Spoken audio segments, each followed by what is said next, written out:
하나님의 은혜가 여러분들 가운데 함께 하시기를 주님의 이름으로 축복합니다. 여러분 사랑합니다. 우리 옆에 분, 특히 부부가 같이 앉으시면 서로를 꼭 잡으시고 사랑합니다. 예.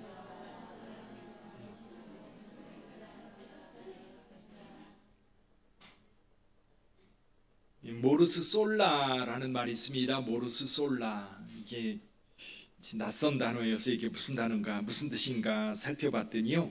죽음이 갈라놓을 때까지, 죽음이 갈라놓을 때까지 그런 뜻이라고 합니다.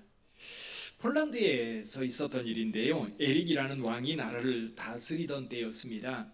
바사 공작이라고 하는 분이 있었는데 이 사람이 반역죄를 저질러 종신형에 처하게 되었습니다. 근데 이 바사 공작에게는 카타리나 지겔로라고 하는 아름다운 부인이 있었습니다.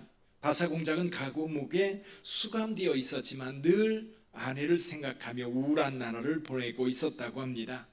어느 날 카타리나가 왕을 찾아왔어요. 찾아와서 자기도 남편과 함께 복역하기를 원한다는 거예요. 남편과 함께 있게 해달라고, 배려해 달라고 요청을 한 겁니다. 왕이 말합니다. 부인, 종신형의 뜻을 모르고 한번 감옥에 갇히면 다시는 빛나는 햇빛도 아름다운 하늘도 볼 수 없다는 의미요. 그리고 부인의 남편은 더 이상 공작이 아니요, 그런 반역 죄인이며 평범한 평민일 뿐이요. 그런데 내게 그런 부탁을 한 것이요 라고 이야기를 했어요. 이 카타리나가 이렇게 대답했죠. 예, 알고 있습니다. 폐하하지만 유죄든 무죄든 공작이든 평민이든 그는 언제까지나 제 남편입니다 라고 대답을 했지. 왕은 말합니다. 하지만 부인은 더 이상 부부의 인연에 연연할 필요가 없지 않소. 누구도 당신에게 죄를 물을 사람은 없소. 남편은 죄인이지만 당신은 자유요. 그것을 포기하겠단 말이요. 그러면서 이 왕은, 이 카타리나 부인이 오히려 남편 공작에게 얽매여 있는 그것이 너무 안타깝고 자유롭게 살 수 있도록 해주려고 애를 썼습니다. 그때 이 카타리나가 손가락에 끼었던 반지를 꺼내가지고 왕에게 보여줬어요. 거기에 이런 글자가 쓰여져 있었던 겁니다. 모르스 솔라, 모르스 솔라. 죽음이 갈라놓을 때까지. 왕은 할 수 없이 그 카타리나 이 부인을 그 바사 공작과 함께 수감 생활하도록 이 감옥에 넣었다고 합니다. 이 왕은 고개를 절레절레 흔드는 거예요. 아니, 거기가 뭐가 좋다고. 그러나 카타리나에게는 그 남편 바사 공작과 약속한 것, 서로 결혼하면서 죽음이 갈라놓을 때까지라고 하는 이 약속을 꼭 잡고 있었고, 그 뒤에 이 에릭 왕이 죽을 때까지 17년 동안 같이 깊은 지하 감옥에 갇혀 있었다고 합니다. 그리고 17년 이후에 석방이 될 수 있었던 거지. 오늘날 사회의 많은 문제들이 가정의 문제라고 이야기를 합니다. 청소년 문제, 건강의 문제, 향락과 퇴폐의 문제, 이런 여러 가지 것들이 가정이 건강하지 못해서 만들어지는 그런 사회의 어두운 면이다, 그렇게 말하는 사람들이 많습니다. 물론 우리가 결혼이라고 하는 것, 부부가 같이 산다고 하는 것, 우리에게 언제나 이상적일 수는 없는 것 같아요. 굉장히 중요한 현실적인 문제지요. 그러다 보니까 결혼 때문에 힘들어하는 분도 있고 결혼으로 인하여 행복한 분들도 있어요. 근데 이제 우리가 결혼이라고 하는 것은 늘 이제 5월달이 되고 부부의 날이 돼 있고 부부주일이 되면 우리는 행복한 가정에 대한 이야기를 하면 어떤 분은 굉장히 부담스럽기도 하고 어떤 분들은 굉장히 행복하다고 자신을 확인하는 그런 경우도 있습니다.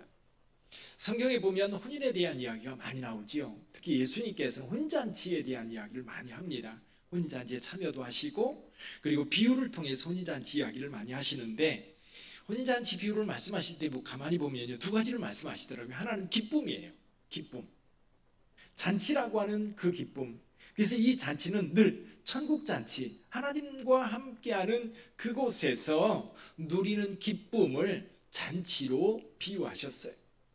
또 한 가지는 뭐냐면 그 잔치에 들어가는 것, 그게 은혜라는 거예요. 아무나 들어갈 수 있는 게 아니라 초대받은 사람만 들어가게 되는데, 예수 그리스도께서는 저와 여러분들을 초대하셔서 그 어린 양의 혼인잔치에 참여할 수 있게 되었다는 거지요. 기쁨과 은혜, 이 잔치, 혼인잔치가 바로 그 기쁨을 대표하는 굉장히 중요한 잔치다. 우리는 그 잔치에 꼭 참여를 해야 되는 거지요. 그 기쁨도 꼭 참여해야 되는 거고. 성경에 이제 예수님께서 그런 결혼잔치에 대한, 혼인잔치에 대한 비유를 말씀하시는데, 결혼의 과정에 대해서 이렇게 자세하게 설명한 곳은 많지 않은 것 같아요. 여러분, 에스더서 같은 경우도 에스더가 어떻게 아수에로 왕하고 결혼하게 되는지에 대한 이야기를 쭉 나오고 있는데, 그건 왕이기 때문에 특별한 것 같아요. 우리하고는 다른 차원에서 볼 수밖에 없지요. 근데 그래도 결혼의 과정을 자세하게 설명하고 있는 곳은 창세기 24장인 것 같아요. 아브라함이 이삭을 결혼시킬 때 어떻게 하나 가만히 보면, 오늘 저와 여러분들이, 여러분 물론 여기 대부분 이제 결혼한 분들이고, 그리고 아직 결혼하지 못한 청년들 또는 우리 학생들이 있는데요, 이 결혼하는 과정을 가만히 살펴보면 몇 가지 중요한 결혼에 대한 단서를 찾을 수가 있어요. 자, 아브라함은 하나님의 부름을 받았습니다. 어디에 살 때요? 갈대아 우르라고 하는 곳. 지금으로 말하면 유프라테스 티그리스강 제일 하류, 그러니까 걸프만이라고 그러죠. 그 끝에 이제 거기에 그 주변에 살다가 하나님의 부름을 받아 가족들 모두가, 데라와 데라의 자녀들 모두가 길을 떠납니다. 어디까지 가요? 하란까지 가지요. 근데 하란에 오랫동안 머뭅니다. 거기 머물 때에 데라가 죽죠. 근데 상당히 오랫동안 머무는 것 같아요. 그래서 데라와 함께 했던 그 가족들이 이제 대부분 하란에 정착을 하고 아브라함만 떠나요. 아브라함과 그의 아내 사라 그리고 롯만 같이 떠나서 가나안 땅으로 오게 되죠. 자, 가나안 땅에 하나님의 인도하심을 받아 왔지만 아브라함에게 큰 고민거리가 있었어요. 그게 뭐죠? 자식이 없다는 겁니다. 75세에 가나안 땅에 왔는데 그때까지만 해도 자녀가 없는 거예요. 그리고 이 이삭을 낳을 때까지 25년 동안 사실은 자녀 문제가 아브라함에게 가장 큰 문제였고 아킬레스건이었어. 이걸 어떻게 해결할 건가? 그래서 나름대로 여러 가지 해결하지만 하나님께서는 계속해서 말씀하시죠. 내 몸에서 날 자, 내 몸에서 날 자. 드디어 99세가 되었을 때 하나님의 사자가 나타나서 내년 이맘때 아들을 낳을 것이다. 이름을 이삭이라 지으라고 말씀하셨어요. 그리고 정말 100세가 되었는데, 그때 사라는 몇 살이었어요? 90세가 되었는데 아들을 낳은 거예요. 그 이름하여 이삭입니다. 저는 그런 생각을 해봐요. 그런 상상을 해봐요. 아브라함이 지금까지 100년 동안 살아왔어요. 김영석 교수가 100년을 살아보니 라고 하는 책을 썼잖아요. 아마 여기 계신 분들도 많이 100년을 사실 것 같아요. 여러분도 100년을 살아보니 한번 써보세요. 100년을 사는 동안 아브라함에게 굉장히 기쁜 일도 많았고 보람된 일도 많았고 즐거운 일도 많았겠지만, 이삭을 낳고 이삭이 자라는 모습을 보는 것과 비교할 수 있었을까요? 아마 100년 동안 살아오면서 삶의 기쁨의 무게를 다 달고, 그리고 이삭과 함께하는 그 시간의 무게를 달아도 아마 이 100년 동안 누렸던 기쁨과 행복은 이 이삭과 함께하는 시간과는 비교할 수 없을 정도 작았을 거예요. 아브라함이 얼마나 행복했을까요? 이삭도 얼마나 행복했을까요? 근데 이삭이 점점 자랍니다. 나이가 들어갑니다. 근데 또 한 가지 고민이 생긴 거예요. 어떤 고민이냐면 이 이삭을 어떻게 장가 보낼까라는 거예요. 저도 그런 고민 중에 있습니다. 아마 여러분들도 그럴 거예요. 자, 어떻게 자녀를 결혼시킬 것인가? 라고 하는 문제. 물론 자녀는 자녀대로 자기의 삶을 찾아서 아마 연애도 하고 길을 찾을 수 있을 거예요. 근데 부모는 동일한 것 같아요. 모든 부모들이 동일하게 어떻게. 근데 이제 아브라함이 고민하는 것은 이겁니다. 가나안 땅이 사실은 아브라함의 가족이 될 만한 사람이 있다 없다? 없다. 그럼 단적인 예는 소돔과 고모라를 보면 알 수 있어요. 소돔과 고모라가 얼마나 타락했는지 그 타락상을 하나님이 보실 수가 없어서 불과 유황으로 거기를 완전히 불태웠던, 그런데 그 모습이 지금 가나안 사람들의 모습이 인 거예요. 거기서 누군가를 데려다가 아내로 며느리로 삼는다고 하는 게 아브라함에게는 용납이 되지 않았던 거예요. 그래서 점점 시간이 딜레이 되어서 언제까지 갔어요? 40년을 기다렸던 거예요.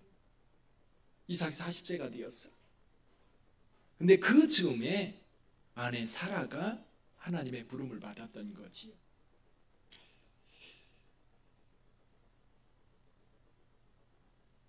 옛날에는 40에 결혼한다고 하면 굉장히 늦고 결혼 못하는 줄 안다, 그런 생각을 했었을 것 같아요.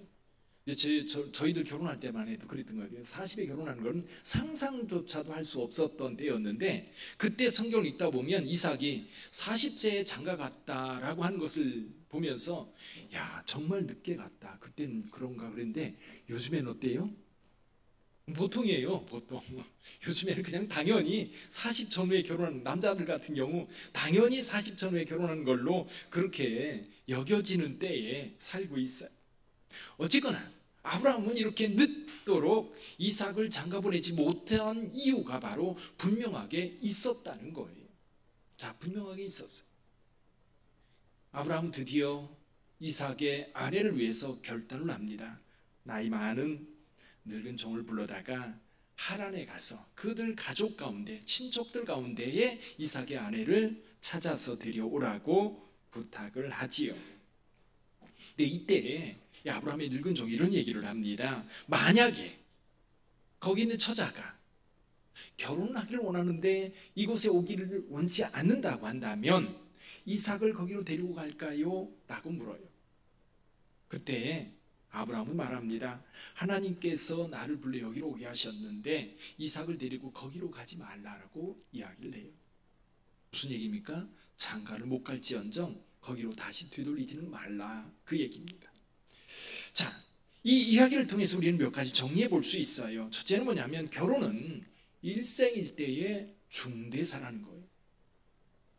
이번 주에 이 설교를 준비하며 생각해 봤어요. 저희들의 인생, 일면 70이고 강건하면 80이고 요즘 100세까지 산다 하더라도, 120세까지 산다 하더라도 여러분이 인생을 살아가면서 가장 중대한 사건이 뭘까? 가장 중요한 사건이 뭘까? 그게 바로 결혼이라는 거예요. 그동안 부모님과 함께 살다가 이제 부모를 떠나 내가 누군가 배우자를 만나서 그 사람과 이제 평생 함께 살게 될 텐데, 이 사건, 결혼의 사건은 정말로 중요한 사건이다. 저와 여러분들이 이 결혼이 중요하다는 것을 좀 마음속에 깊이 새겼으면 좋겠어. 그래서 여러분들뿐만 아니라 여러분의 자녀들, 그리고 여러분의 손자들, 하나님 앞에 그들이 결혼할 때 이 결혼이라고 하는 것은 대충 해서 적당히 만나서 적당히 살다가 적당히 가는 그런 게 아니라는 거예요. 정말 중요한 것이다 라는 것을 여러분들이 꼭 기억해야 돼요. 그래서 이 결혼식도 중요한 겁니다. 결혼이 중요하면 결혼식도 매우 중요하게, 의미 있게, 가치 있게 가야 되는 거예요. 가끔 결혼식장, 예를 들면 요즘 같은 데도 주말, 토요일 날 같은 결혼식장에 가 있으면 1시간마다 부부들이 나오는 거예요. 그럼 줄에 서려고 가서 기다리다 보면 예식장에서 안내하는 사람이 저한테 꼭 하는 얘기가 있어요. 30분에 결혼식이 끝나야 됩니다. 늘 얘기하는 거예요. 30분에 끝내야 됩니다. 알았다 그러지, 알았다.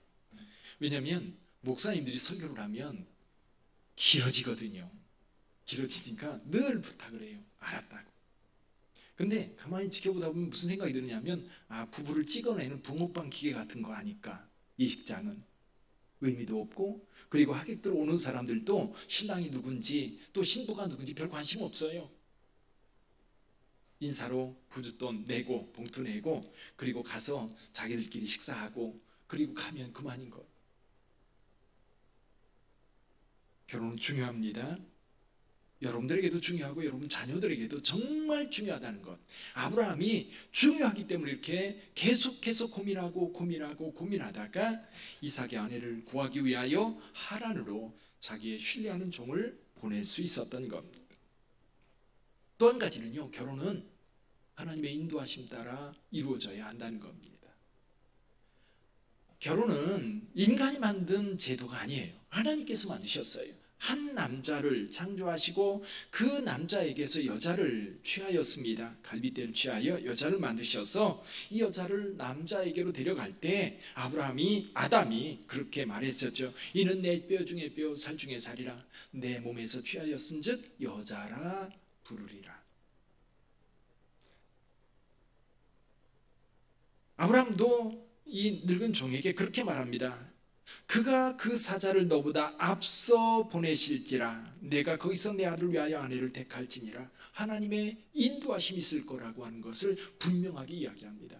그리고 아브라함의 늙은 종도 하나님께 기도하면서 하나님께서 인도하시는 대로 그리고 이삭을 위한 아내가 예비된 것으로 믿고 가서 찾았던 겁니다. 결혼은 하나님의 섭리를 따라 이루어질 때 행복한 줄 믿습니다. 하나님의 섭리를 따라야 돼요. 그리고 이미 결혼했다면 하나님의 섭리로 결혼한 것을 믿고 가시기를 바랍니다.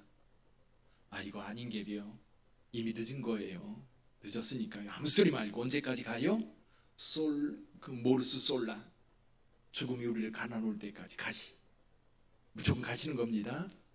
아멘. 왜 대답을 안 하세요? 자신 있게 대답하고요. 가셔야 됩니다. 근데 여기 아브라함의 결혼 이야기를 통해서 우리에게 굉장히 중요한 것 한 가지를 우리에게 더 말씀하세요. 그게 뭐냐면요. 결혼보다 우선인 것이 있다는 거예요. 결혼보다 우선인 것이 있다는 그게 뭐예요? 하나님의 부르심입니다. 하나님께서 갈대아 우르에서 아브라함을 불러내셨어요. 근데 가나안 땅에서는 도저히 아브라함이 이삭의 아내를 구할 수가 없는 거예요. 너무 타락했고 너무나도 죄악에 관영한 그 상태에서 하나님의 부름받은 가정으로 거기에서 처자를 택할 수가 없었던 거예요. 나중에 이삭은 쌍둥이 아들 두지요. 에서와 야곱을 주었을 때 똑같은 고민이었어요. 에서는 결혼을 가볍게 생각했어요.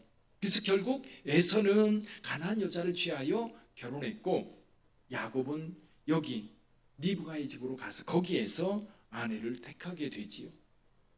여러분 부름받은 가정. 그래서 늙은 종이 아브라함에게 그런 얘기를 해요. 거기 있는 처자들이 여기를 오려 하지 않는다면 이삭을 데리고 거기로 갈까요? 라고 물어요.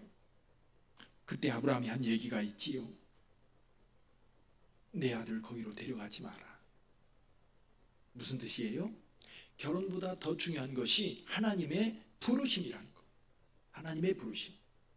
물론 아내나 남편이 예수를 안 믿어요. 그래서 결혼해서 둘 다 예수를 잘 믿으면 좋아요. 얼마나 아름다워요. 얼마나 행복해요. 얼마나 좋아요. 그런데 반대인 경우도 너무 많다는 사실이에요. 결혼과 신앙을 바꾸는 경우. 믿음과 결혼을 바꾸는 거예요. 결혼하면서 하나님을 버리고 결혼하면서 교회를 떠나고 결혼하면서 믿음을 버리는 경우가 얼마나 많은지. 아브라함의 이야기를 통해서는요, 우리에게 분명하게 이야기를 해요. 하나님의 부르심이 더 중요하다는 거예요. 이 세상에 가장 중요한 것이 하나님의 부르심이라고 한다면, 여러분 결혼 정말 중요한 거예요. 중요하지만 하나님의 부르심보다는 한 수 아래라는 거예요. 하나님의 부르심. 하나님의 부르심 안에서 결혼이 이루어질 때 행복한 결혼이 될 수 있는 거예요. 하나님의 부르심 안에서 이루어지는 결혼이 가치 있는 결혼이 될 수 있다는 거. 우리가 그 생각을 분명하게 해야 돼요. 결혼이라고 하는 것을 쉽게 생각하면 여러분 그냥 가볍게 생각해서 결혼해도 되고 안 해도 되고 결혼 꼭 하셔야 돼요. 뿐만 아니라 꼭 하셔야 될 뿐만 아니라 그리스도 안에서 결혼이 이루어져야 돼요. 그 부르심 안에서. 그래야 진정 행복한 가정이 될 수 있을 줄 믿습니다.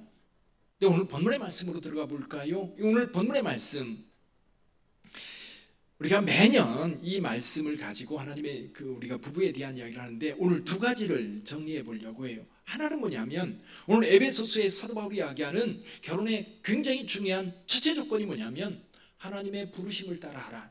하나님의 섭리를 따라서 결혼해야 된다는 거예요. 하나님의 섭리를 따라서. 우리 여기 31절을 한번 읽어볼까요? 31절. 그러므로 사람이 부모를 떠나 그의 아내와 합하여 그 둘이 한 육체가 될 것이지니.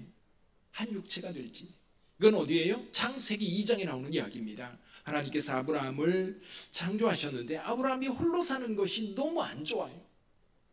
그래서 돕는 배필을 만듭니다. 아브라함을 잠들게 하시고 그 갈빗대를 취하여 여자를 만드십니다. 이 두 사람이 만났을 때에 한 몸 될 수 있었던 거예요.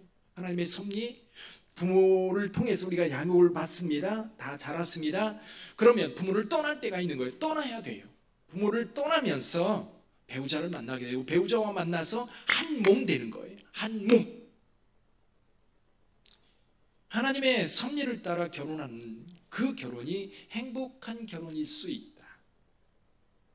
여러분, 하나님의 섭리를 따라서 결혼이 이루어져야 될 줄 믿습니다. 또 하나는요, 그러면 부부 관계는 어떤 관계로 평생을 살아가야 되는가? 오늘 여기 22절부터 계속해서 말씀하는 내용이 남편과 아내에 대한 이야기를 하는데 하나의 비유를 통해서 설명을 해요. 비유. 어떤 비유예요? 그리스도와 교회의 관계를 남편과 아내의 관계에 이 예화로 설명을 하는 겁니다. 자, 아내는 남편을 존중해야 됩니다. 그리고 남편은 아내를 사랑해야 됩니다. 그러면 그 사랑의 모델을 어디서 찾을 건가? 그 사랑의 모델을 어디서 찾아요? 그리스도께서 교회를 위하여 자기 자신을 내어주심 같이 사랑하라는 거예요. 그리스도께서 교회를 위하여 자기 자신을 내어주심, 십자가의 희생, 죽기까지 사랑했다는 거예요. 근데 남편들 묻습니다. 아내를 죽기까지 사랑하고 있습니까? 아멘. 예, 아멘. 아내를 죽기까지 사랑하시기를 주님의 이름으로 축원합니다. 그러면 아내들에게 묻습니다. 교회가 그리스도께 복종하듯 남편에게 복종하라는 거예요. 그리스도 교회가 그의 머리 대신 그리스도께 복종하듯 그 남편에게 복종하라.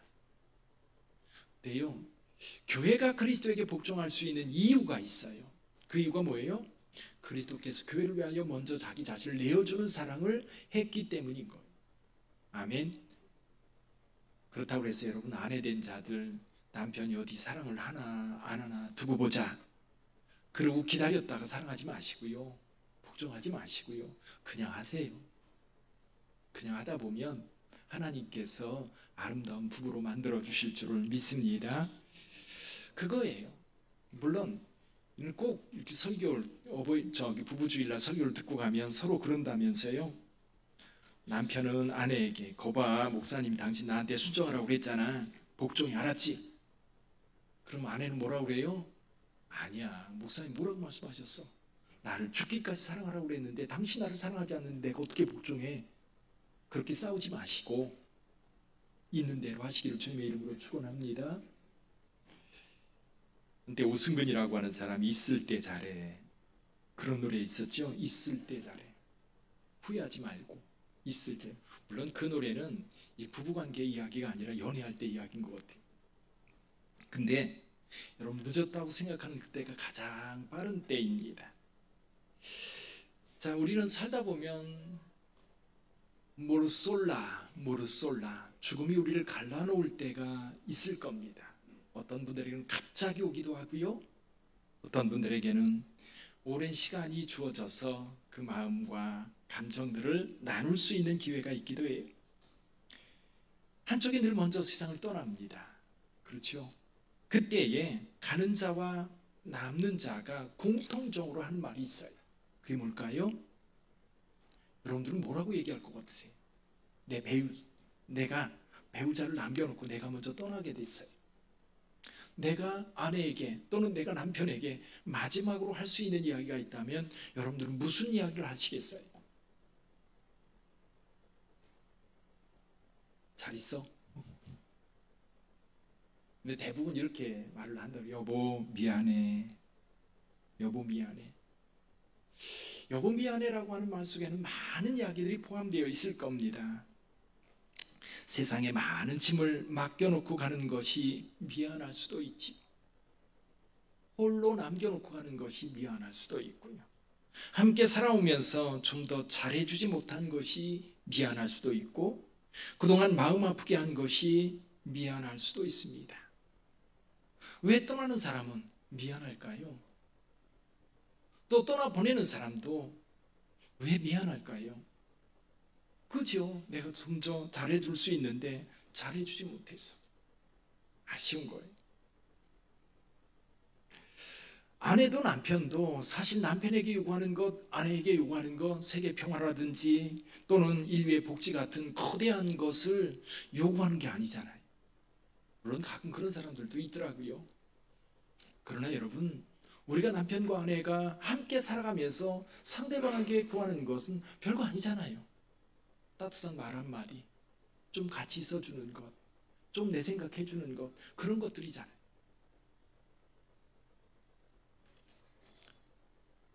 근데 평생 40년, 50년, 60년을 같이 살아도 남편이 뭘 원하는지, 아내가 뭘 원하는지, 남편이 좋아하는 게 뭔지, 아내가 좋아하는 거 뭔지, 좋아하는 거 알고 있어도 내 거 챙기느라고 서로 배려하지 못하는 그런 상황들이 얼마나 많아요.